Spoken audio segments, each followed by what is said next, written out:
Ladies and gentlemen, welcome back to the channel, and today we're going to be doing a bit of a throwback style of video and doing another episode of Dear Nero. Now, for those who don't know, Dear Nero is a series I did here on the channel for years and years. It was a weekly series where every Wednesday I would answer questions that were submitted by viewers, and every now and then I think it's fun to revisit this idea, and I thought to myself, what better day than today? There's obviously a lot going on within the Call of Duty scene. Obviously talks of Battlefield coming up and the next Call of Duty game potentially being canceled, next Call of Duty game potentially being World War II. Of course, Modern Warfare 2 Multiplayer Remastered has been discussed quite a bit, so I figured I would get some questions in regards to these topics as well as other things. So sit back, relax, enjoy the video. Let's just sit back and have a chat here. And the first question is going to be coming in from Minako, who writes, Dear Nero, with the rumors going around with Vanguard getting canned and getting an overhaul of Modern Warfare, more content for Cold War, and Modern Warfare 2 Multiplayer Remastered, what would you personally add or fix in these games? So thank you very much for the question. That kind of hits every single topic I kind of wanted to cover here in today's video, but obviously we have a bunch of questions to cover after this as well. And just to quickly cover the gameplay, I guess I forgot to mention that. This is just gameplay that I got after Season 3 came out. Obviously, I took pretty much all of Season 2 off. I think I got to like level 15 in Season 2, something like that. Barely played it whatsoever. And yeah, so here with Season 3, I had a lot of catching up to do, and it's been a lot of fun so far. So yeah, just enjoyed the gameplay of Season 3 here. But to get back to the question here, all right, so with the rumors of Vanguard getting canned, and then maybe an overhaul of Modern Warfare 2019 coming out, I don't see that happening. So if you guys haven't heard, that is one of the current rumors. There's actually many rumors right now. So the initial rumor and the leak and the idea is that the next Call of Duty game is going to be made by Sledgehammer Games, and it's going to be set in World War II. It's going to be called World War II Vanguard, or at least that's going to be the code name, and that's going to be it, right? That was the initial idea, and for me personally, I'm all for that. I thought Call of Duty World War II by Sledgehammer Games was a fantastic Call of Duty title. Sure, the launch was very rough. I mean, there's no denying it. The launch was very rough at the time. That was the smallest number of maps we ever had in a Call of Duty multiplayer game. It was really rough around the edges, especially with things like the division system, which was very bad. But overall, the game itself was solid, and it got even better with updates because Sledgehammer was they were so willing to listen and work with the community that the game just got better and better and better. And I feel bad for the people that quit World War II early on and never went back to it, because the game itself got really good, especially there towards the end.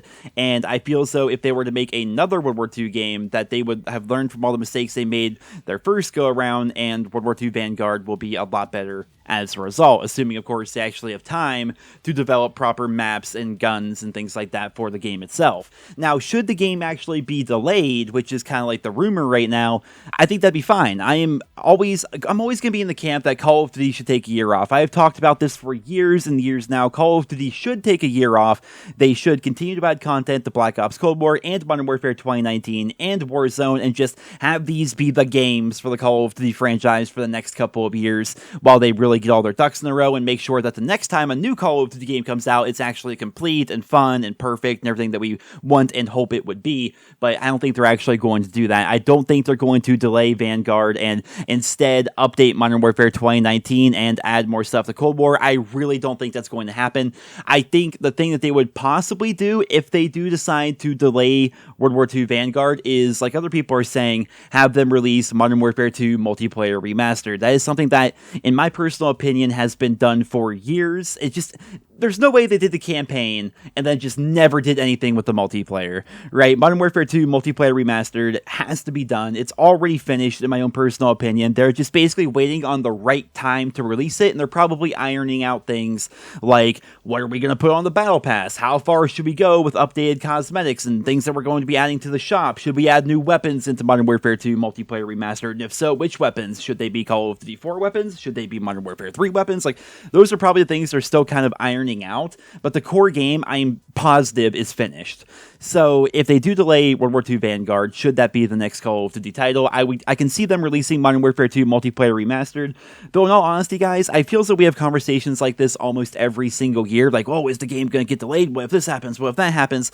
I think the status quo is going to happen. I think come this, coming October, coming November, we're going to get a new Call of Duty game. It's likely going to be a World War II themed title by Sledgehammer, and that's probably going to be the end of it. it. What would I personally add or fix about these games? When it comes to Modern Warfare 2 Multiplayer Remastered, I've said time and time again, they need to implement Robert Bulling's Forgotten Patch, which I did an entire video on this, but just to quickly summarize, back in the day, Robert Bulling, otherwise known as 402, he was the community manager for Infinity Ward. He was trying his damnedest to get the game fixed. He was trying to fix the red dot sites, which are misaligned and simply do not work the way they should. He was trying to fix the suppressors on certain weapons that would still show you on the minimap when you fired your gun, and he was also trying to fix Scavenger and One-Man Army infinitely replenishing grenade launchers and explosives. That patch never went through because, of course, there was the giant falling out with Infinity Ward and Activision, and half of Infinity Ward went over to form Respawn Entertainment, and it was just like this whole thing. And yeah, so that was an update that he was trying to get pushed through, but it never actually went through. And I feel as though if they do release Modern Warfare 2 Multiplayer Remastered, that patch needs to be implemented. Otherwise, the game will literally be unplayable after the first week. Like, mark my words, if they do not fix One-Man Army noob tubes in Modern Warfare 2 Multiplayer Remastered with this community, I mean, have you guys played Cold War with the no-flinch snipers and the AK-74U? Like, if something is busted in COD, especially these days, it will get used to death by almost everybody. Like 80% of the player base will only use the busted things in the game. They don't care about fun, they don't care about variety, they care about what is the best possible thing to use. Right, and One-Man Army noob tubes are the best possible thing to use in Modern Warfare 2, and yeah, so as soon as people started to unlock that, it would be game over for Modern Warfare 2 multiplayer. It would have a life cycle of like 1 to 2 weeks. That's pretty much it. So I have no doubt in my mind they will fix these things, but if they don't, that would definitely be pretty rough. The next question is going to be coming in from Wings of Richie, who writes, Dear Nero, will you ever make videos about old Call of Duty games again? I think it'd be interesting if you did open lobbies on stream with World at War to Black Ops 2 COD games as well.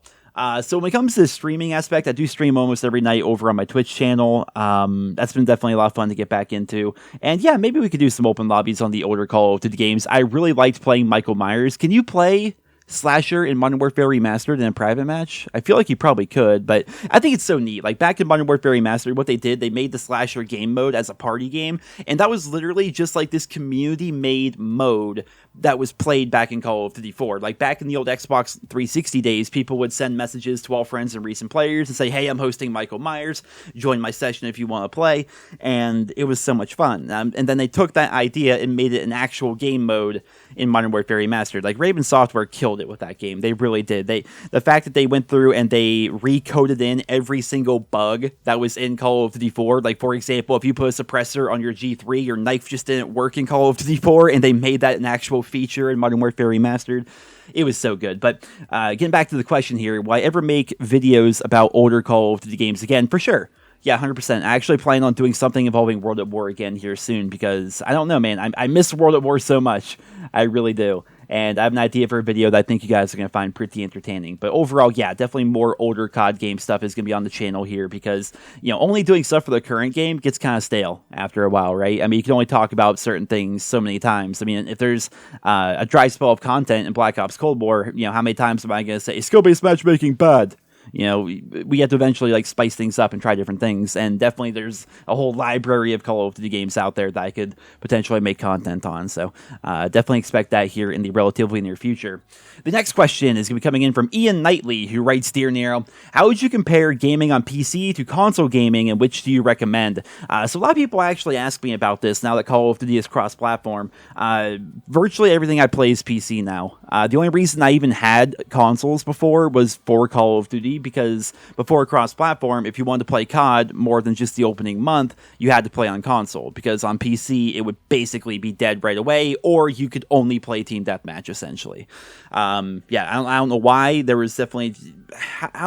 there's a lot to it, I suppose, but just to summarize, COD on PC always died very quickly, which is weird, because it's so popular on console, but on PC, it always died super quick. But now that's not the case. If you have a good gaming PC, I recommend just playing on that. Like, I really do. And it's also nice, like, from a content creator perspective, having, like, everything just be on the PC. I'm not hooking up my consoles. I'm not dealing with Elgato or anything like that.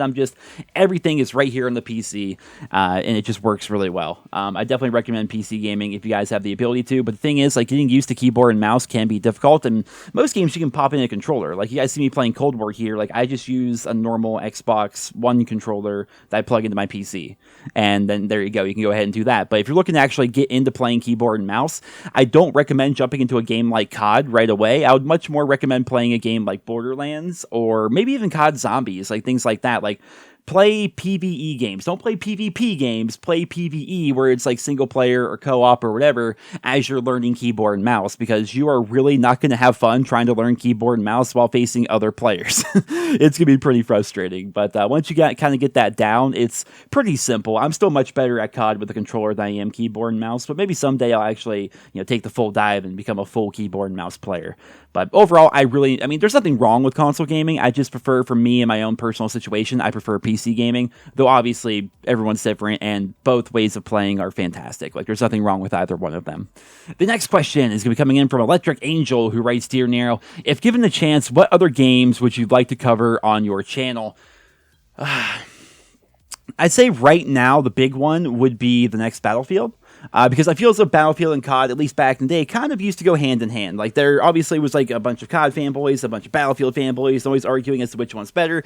I feel as though we've kind of evolved at this point, where it's like, yeah, we understand that these are kind of like different first-person shooters, essentially, right? They offer a very different way of playing, and I do hope that the next Battlefield is good. I really haven't played the most recent ones. What would that be? Battlefield 1 and Battlefield 5? I haven't really played either of those. The last Battlefield I really sunk my teeth into was Battlefield 4, and before that I played a bunch of Battlefield 3, before that I played a bunch of Bad Company 2.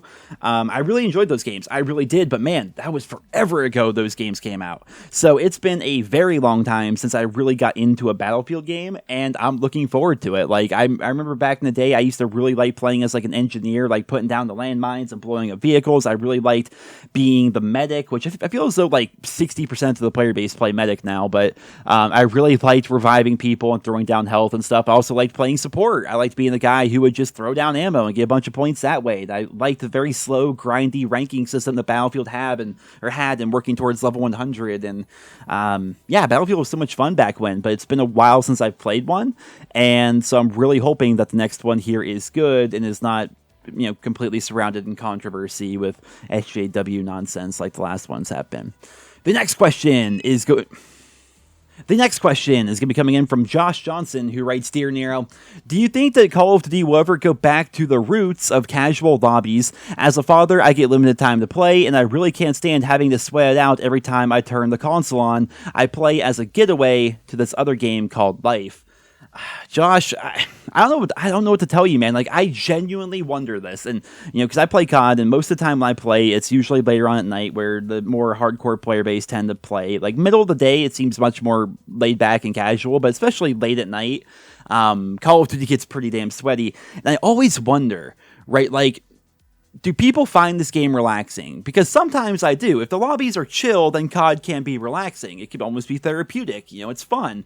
But when you're facing sweaty lobby after sweaty lobby after sweaty lobby, the game is just straight up frustrating at that point. It's not relaxing at all, right? It's really not relaxing. And I wonder, because like, I'm a YouTuber, I'm a streamer, I can like dedicate like 10 hours a day to playing. It's no big deal. If I go through, an hour-long session of just completely bad lobbies, that's okay, because, eventually the sun will shine on me once again.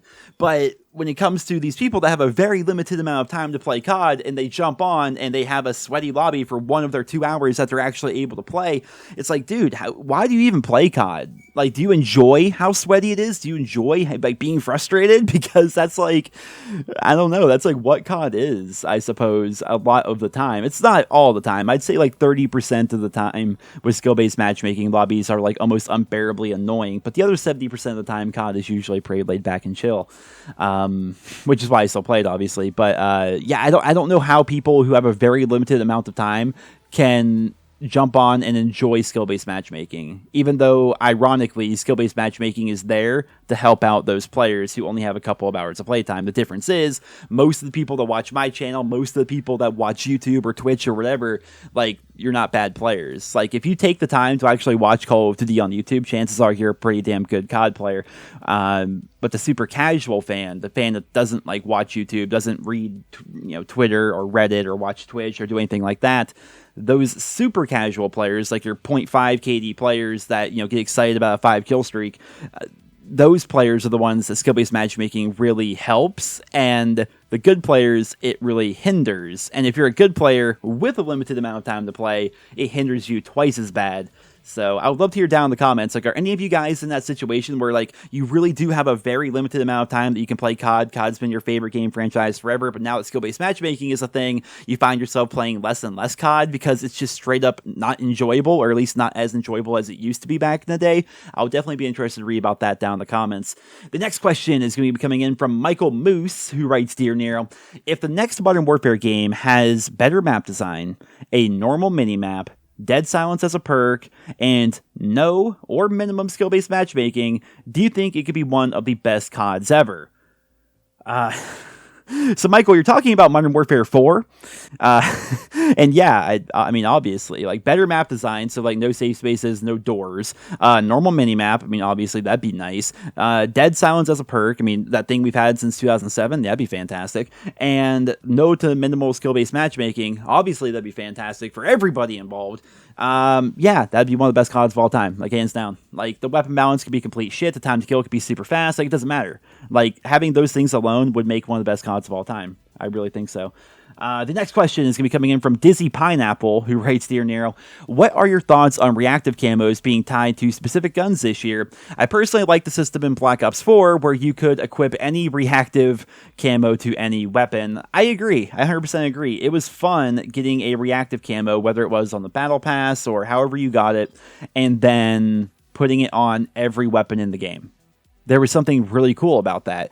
And we don't have that this year, and the reason why we don't have it is because money. I mean, you guys know how it goes. You look at the shop, you see the really cool reactive camo on the one gun, and you're like, well, that's neat. I guess if I want any reactive camos in this game, I have to spend, I'm going to make up a number, $20 to get this reactive camo on the LC-10, I think it is. I can't remember which gun it is. And that's the only gun you can use it on. And if you want another reactive camo, you have to drop another $20 later on. They're trying to make it so reactive camos are more unique and you have them on a fewer number of weapons, therefore they stand out a little bit more, but just... It sucks. It really does. It sucks that they're doing it that way because, one, you see reactive camos, they're like a lot more few and far between, and they cost a lot more, and they're not as cool as they were back in Black Ops 4 regardless. So it's like the old system was just much better. I've always been an advocate ever since Black Ops 4 that reactive camos are a cool thing, especially when it comes to dark matter. And I feel as though every Call of Duty game going forward should have that kind of thing, right? And people would always argue like, oh, it's not realistic. COD's not realistic. Look at your guns. Look at the stupid things you can do with your guns in this game. It's not realistic. Nothing about COD is realistic. If you think COD is realistic, you're like that kind of person that like watches Saving Private Ryan 3 times a week and thinks that you're a military hero, but you never actually signed up or actually like went to basic training or anything like that. But you have this idea in your head at some point you're going to do it. You're going to be a war hero. You're going to be like the Expendables and Sylvester Stallone and all this. No, COD's not real. It's not even close to realistic. It will never be close to realistic. It's an arcade shooter. You might as well have fun with it. What's the harm in reactive camos, right? It doesn't matter how many times you watch Black Hawk Down. That's not going to make COD realistic. All right, just deal with it. The next question is going to be coming in from Raveheart, who writes, Dear Nero, speaking of things that are unrealistic, he writes, are the Browns going to the Super Bowl this year? As a Browns fan, I will never predict that the Browns are going to the Super Bowl, though this offseason has been pretty sick because the Browns defense definitely seems a lot better, and the offense hasn't really taken any hits this offseason, and the draft hasn't even happened yet. So it seems like the Browns, who were pretty damn good last year, have only gotten better on paper during the offseason, so I'm excited, man. I would say that as a football fan, I'm a Browns fan, but I'm also just like a straight up football fan. The offseason is almost more fun than the regular season. And I think a lot of football fans will say that. Sports fans in general, like the offseason, if you're really into it, is like super interesting to watch all the moves and the trades and the draft and everything else. And it's been a good offseason so far for the Browns. So definitely pretty excited about that. The next question is going to be coming in from Scrubs, who writes, Dear Nero, what's your favorite Borderlands game and playable character? Love the channel. Love seeing you feeling good again. Well, thank you, Scrubs. I feel great. I do have a second channel with lots of Borderlands content on it, and longtime fans of that channel will know that my favorite Borderlands game is Borderlands 2. Simon Close, by far the best game in my opinion. My favorite playable character is Krieg, even though it kind of sucks for raid bosses outside of a few very niche situations using Blood Explosion. The next question is going to be coming in from Spooter, what a name, who writes, Dear Nero, I know you don't like Warzone, but for those that do, what's your take on the quote-unquote new map? I would say the new map looks a lot better. 100%. The new locations are interesting, like the Duga Tower and the changes they made in general, adding stadium, or not stadium, I'm sorry, adding Summit, revamping the stadium. I think Standoff is now somewhere near Farmland. I haven't actually seen that yet, but adding the new locations and adding essentially a fresh coat of paint and also making it so the weapons on the ground are Cold War weapons is a good thing because it adds variety to Warzone itself. And I think people definitely tend to agree that that's a good update to the game. Although with it essentially being the same map, that's still pretty lame considering the leaks and the rumors leading up to this were that the game was essentially going to be Blackout 2.0. In fact, if you browse Twitter enough, you're eventually going to see some screenshots of the leaked map, including this really cool looking Russian hockey rink that was going to replace a stadium, and it was going to be this whole thing, and now it's all gone for essentially a reskin, essentially, of Verdansk. So it does nothing to make me want to play Warzone more. I tried playing the new map. I found it to be relatively interesting looking at the new colors and the new things, but ultimately the gameplay hasn't changed. And a good example I can give you here, you can take some really good iconic maps. You can take High Rise, you can take Crash, you can take Terminal, you can take Backlight, you can take all these amazing old Infinity Ward-esque maps and throw them in Infinite Warfare. That's not going to make Infinite Warfare a good game. Changing up the maps does not take a bad game and make it good. And I know a lot of you guys like Warzone. For me personally, I don't. What I'm saying is, because it did not change the gameplay of Warzone whatsoever, the time to kill is still nearly instant. The fact that loadouts are still a thing, which completely defeats the entire purpose of looting and actually playing Battle Royale. Like, because those things have not changed, it doesn't matter what the map is. It's still Warzone, and so if you like the gameplay of Warzone, regardless of the map change, you're going to still like Warzone. If you did not like the core gameplay of Warzone, changing around the colors on the map is not going to sway your opinion, is basically what I'm trying to say.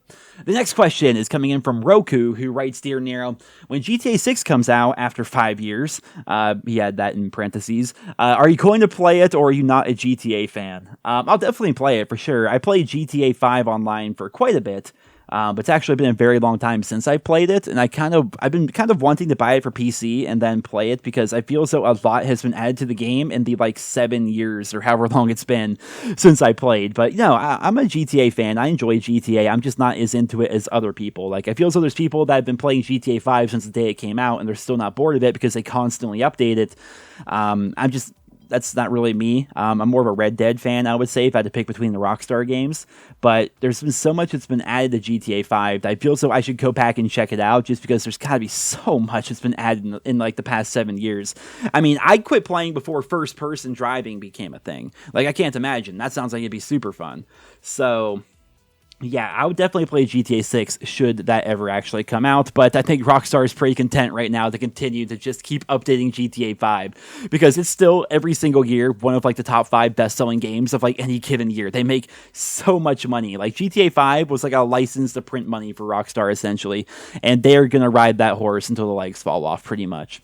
The next question is going to be coming in from Tactile, who writes, Dear Nero, what is your favorite multiplayer Easter egg or reference? So I actually have 2 of them. Overall, I would say my number 1, just because it's so neat, would be the Alexander Reuschewitz signatures that you can see in Call of Duty 4 and in Modern Warfare 2. Basically, Alexander was a map designer for Infinity Ward back in the day before he left Infinity Ward during Modern Warfare 2 to go help form Respawn Entertainment.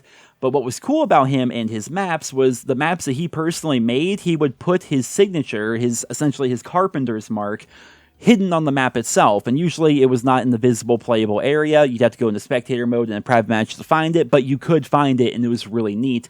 And the second Easter egg I would like to point out, and I have videos on both of these things, so just search up on YouTube, you'll find videos on it. The Ghosts of World at War. Yes, in fact, 3, 4 of the multiplayer maps in World at War were haunted and had ghosts on them, and that was really cool as well, especially if you experience those ghosts while just normally playing the game's multiplayer.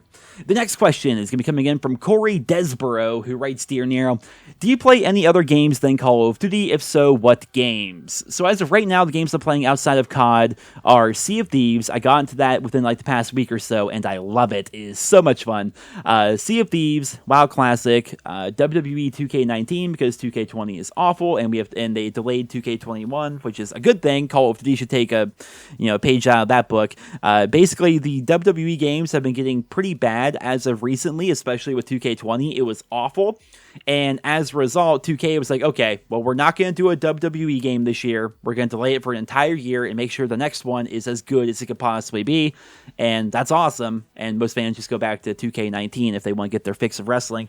City Skylines, very, very fun game. If you like SimCity, this is like SimCity, but better. And then, of course, Hearthstone, though I've kind of fallen off the wagon with Hearthstone because I was 2 wins away from Legend, could not get it. I spent like 10 hours straight trying to get back to where I was, and I couldn't do it. And I'm just like, I'm losing my mind here trying to get a virtual card back. It's not healthy. Gotta stop. And so, yeah, Hearthstone, but not as much lately. The next question is going to be coming in from Morgan Wallace, who writes, Dear Nero, what microtransaction system do you think is the best in the Call of Duty franchise out of the many different supply drop ones and the current one? Well, Morgan, I would say right now is the best microtransaction system, which the people in the Call of Duty community have a very short memory. They'll say, what are you talking about, all these $20 bundles and stuff like that? Dude, the Battle Pass, if you bought one Battle Pass essentially ever, you get enough COD points from each Battle Pass to buy the next Battle Pass. So a one-time purchase, and virtually every Battle Pass is free so long as you actually play through them.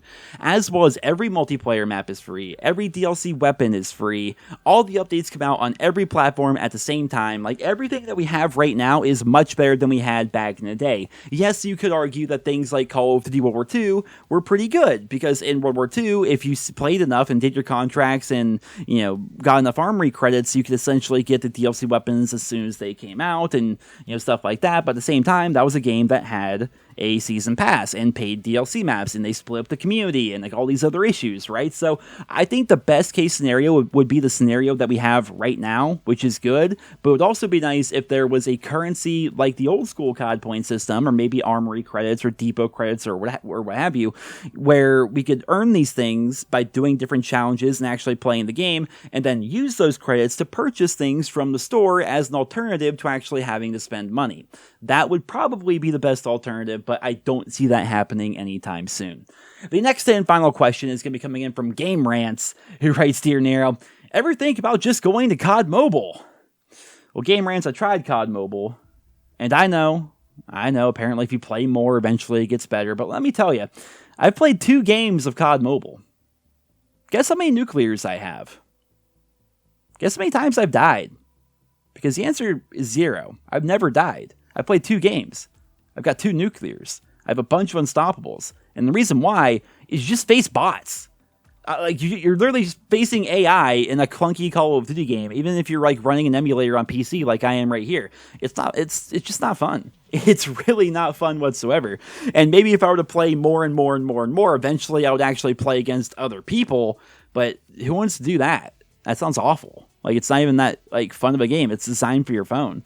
So COD Mobile is not something I'm overly interested in. I am interested in the premise, however. A best of Call of Duty game would be fantastic. Basically, give us COD Online, make it a worldwide release, and be done. That should be what Call of Duty is. It really should. Take a Black Ops 2-esque time to kill, which is right there in the middle between the super slow and the super fast, right there in that sweet spot, like a Black Ops 2 time to kill. Add in all the craziest guns from Call of Duty 4 all the way up to Call of Duty Cold War, all the best maps, all the best guns, all the best streaks, all the best characters as operators, all that, all the best camos. Just throw it all into one game and then constantly update it for the next 15 years like Blizzard does for World of Warcraft.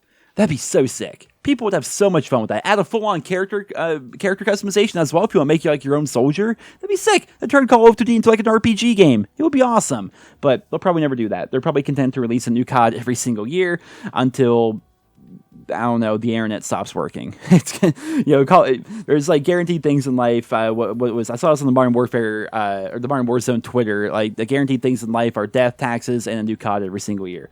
And yeah, that's pretty much the long and the short of it. But ladies and gentlemen, I think I'm gonna wrap things up there. I got some things to do today, so I figured now would actually be a good time to wrap up this video. I hope you guys all enjoyed it. Just a bit of a throwback where I just answered some questions that were submitted by viewers over on Twitter. If you want to follow me, it's at NerosCinema.